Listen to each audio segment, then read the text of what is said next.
Poema narrativo é o que nós vamos estudar agora na aula de português, tá? Então, você sabe o que é um poema narrativo? Você já conhece muito bem as características dos poemas, né? Nós já vimos várias vezes, já estudamos, já lemos, já analisamos a estrutura dos poemas. E agora nós vamos ver mais especificamente o poema narrativo, que é aquele poema que conta uma história.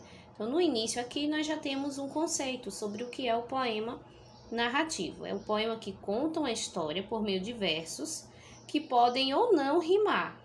Em geral, ele apresenta os mesmos elementos dos textos narrativos em prosa, por exemplo, personagem, tempo, espaço, narrador e enredo, e sequência de acontecimentos. O narrador pode apenas contar a história, ou seja, ser um narrador observador, ou também participar da história. É aquele quando o narrador é também um personagem. Então, esse poema narrativo, ele é um poema, mas ele tem muitas características dos textos que não são poemas, que são prosa, que são aqueles textos que estão ali contando uma história, que nós também já conhecemos as estruturas desses textos, né? São textos que têm personagens, onde a história que está sendo contada, ela acontece em um determinado tempo, onde o ambiente também, onde se passa a história é descrito.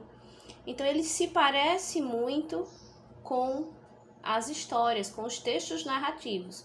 No entanto, a forma de escrita, as características de escrita dele é a mesma do poema, ou seja, ele é escrito em versos. Então, você já observa a estrutura, ó.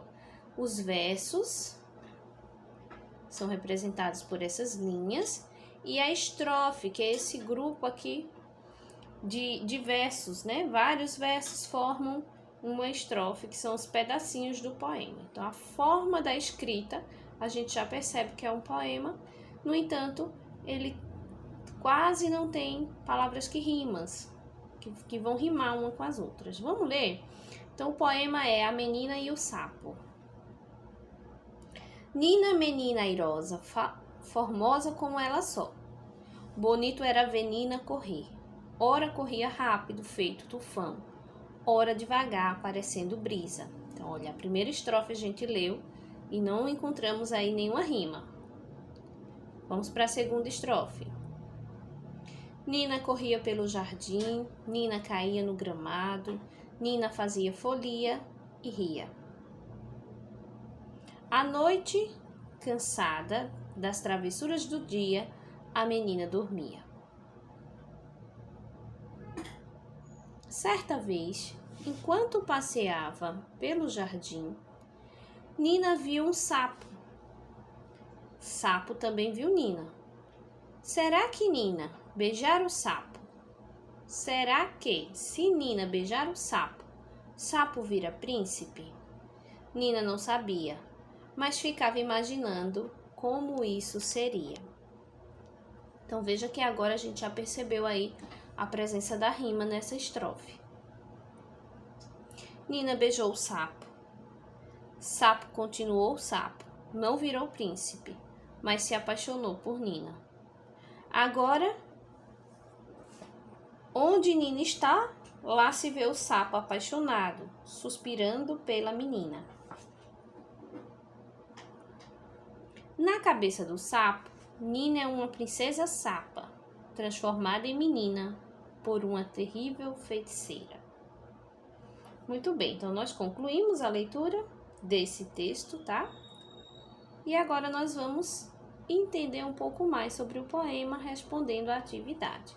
A questão 2 diz o seguinte: quais são os personagens do poema?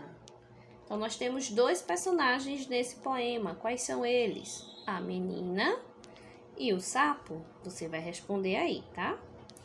A questão 3 diz o seguinte: as narrativas podem apresentar um narrador-personagem ou um narrador-observador, tá? Narrador-personagem é quem narra e, ao mesmo tempo, é um personagem da história. E o narrador-observador é só aquela pessoa que está contando a história, só está ali narrando. Então, as narrativas, elas podem ter esses dois tipos de narrador. Letra A. Qual é o tipo de narrador desse poema? O que é que você acha?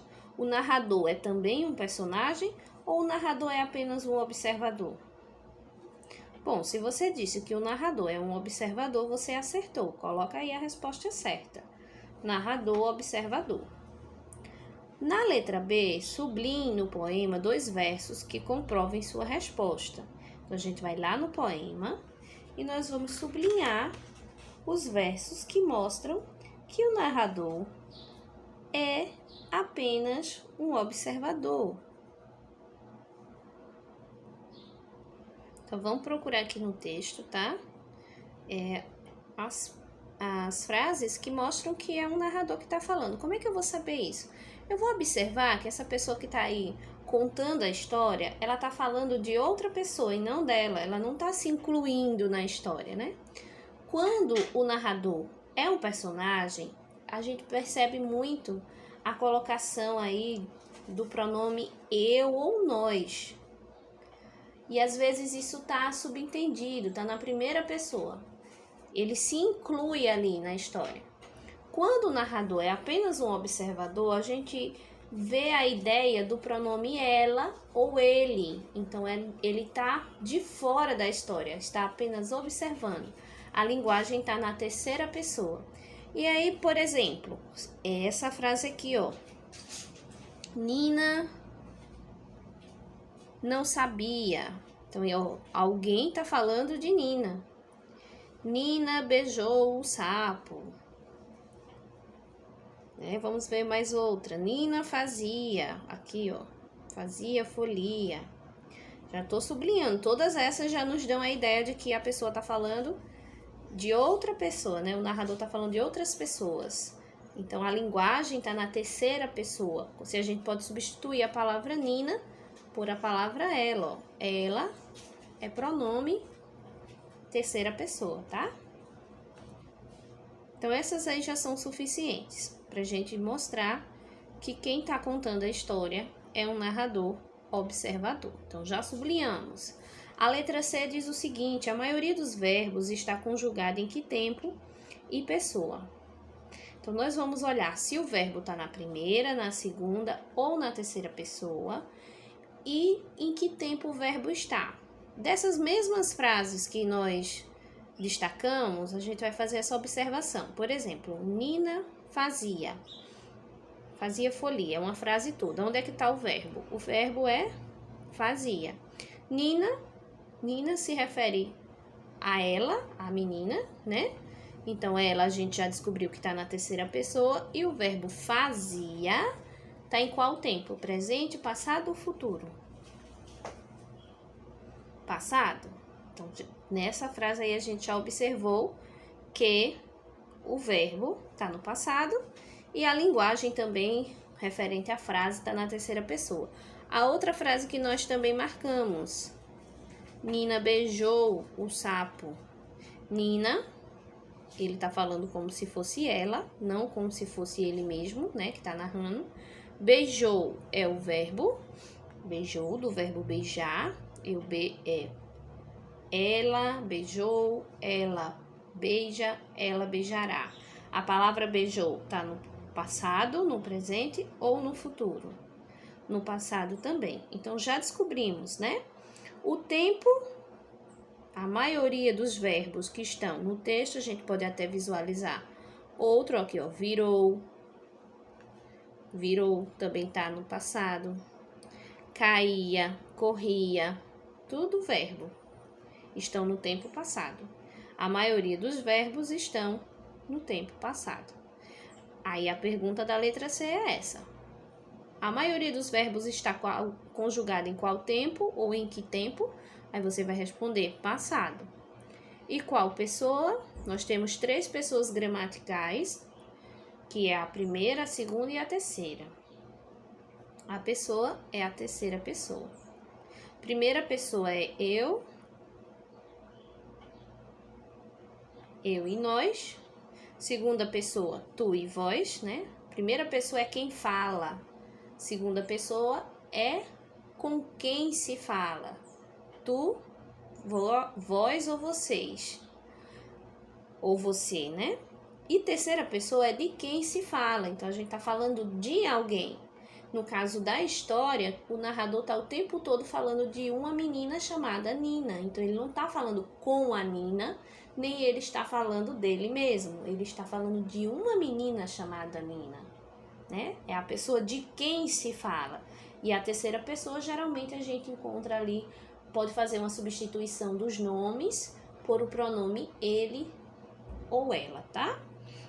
Fica mais fácil da gente identificar.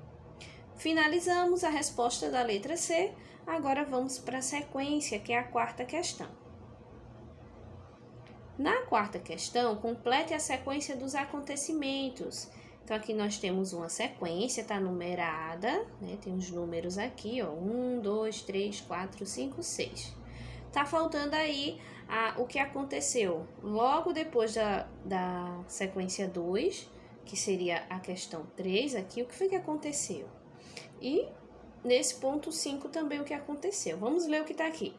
Nina brincava no jardim, cansada das travessuras, Nina dormia. Então, depois que Nina dormia, qual foi a próxima frase que a gente vê lá no texto?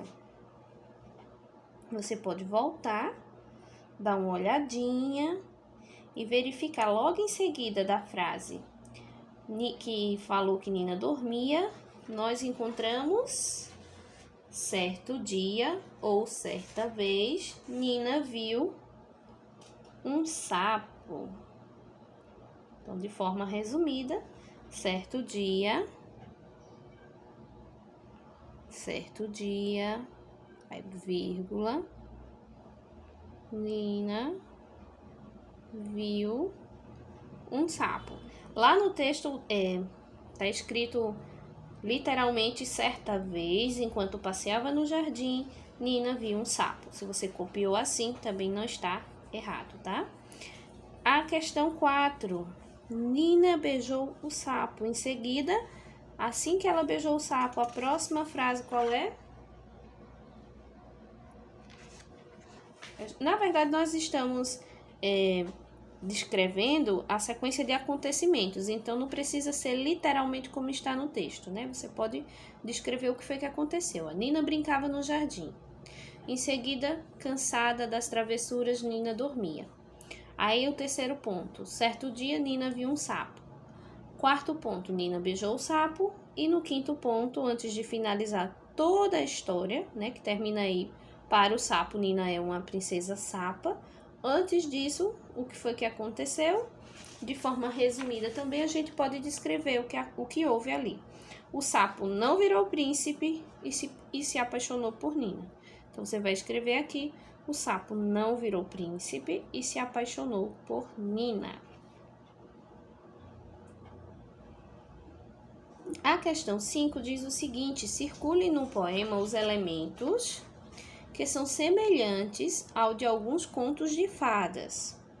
Então, circule no poema os elementos que são semelhantes aos de alguns contos de fadas. A gente pode voltar lá no poema para a gente circular esses elementos.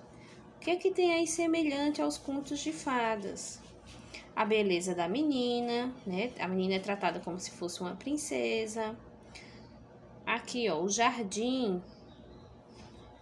Passeava pelo jardim, né? Muitos contos de fadas falam sobre isso.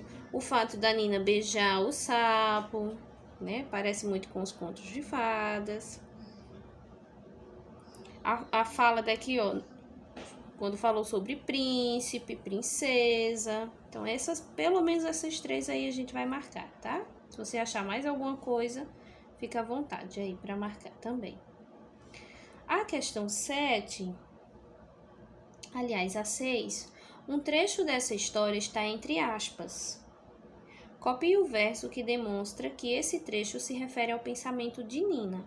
Então, tem um pedacinho da história, vamos voltar para o texto, que está entre aspas. Você lembra? Olha ele aqui, ó. Está entre aspas.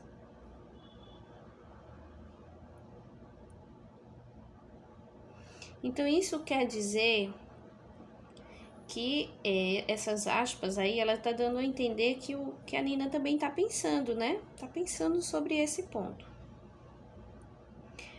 Como é que a gente pode confirmar que esse é um pensamento dela. Ó, na próxima linha, a gente já tem uma frase que explica isso. E é essa frase aqui que você vai copiar lá na sexta questão. Nina não sabia, mas ficava imaginando como isso seria. Então, as aspas está dando a ideia de que a Nina está pensando. Está pensando se o sapo poderia virar príncipe. Aí a questão 6 pediu assim, olha, aí tá dizendo que é um pensamento, agora me prova que realmente ela está pensando. Qual é a parte do texto que vai provar que ela realmente está pensando, que isso é o pensamento dela? Aí essa que eu circulei aqui agora, você vai copiar para mostrar, ó, é um pensamento aqui, ó. O narrador já escreveu isso justificando que as aspas foi colocada aí para dar uma ideia de que ela está pensando. Nina não sabia, mas ficava imaginando como isso seria. Aí você copia lá na sexta questão. E para finalizar a atividade de hoje, você vai responder aí a questão 7, que pede para a gente reler um trecho, né, do poema, esse trecho aqui. Nina, menina airosa, formosa como ela só. Que adjetivo poderia substituir a palavra airosa sem alterar o sentido do verso? Então, nós temos aí três adjetivos: vaporosa, elegante e aérea. Qual dessas palavras, que são adjetivos, que está dando aí características, né, para a menina, ela vai ter o mesmo significado? Uma pessoa airosa é uma pessoa vaporosa, elegante ou aérea? É uma pessoa elegante. Muito bem. Então, finalizamos por hoje, tá? Essa análise do poema narrativo. Na próxima aula, a gente continua resolvendo essa atividade.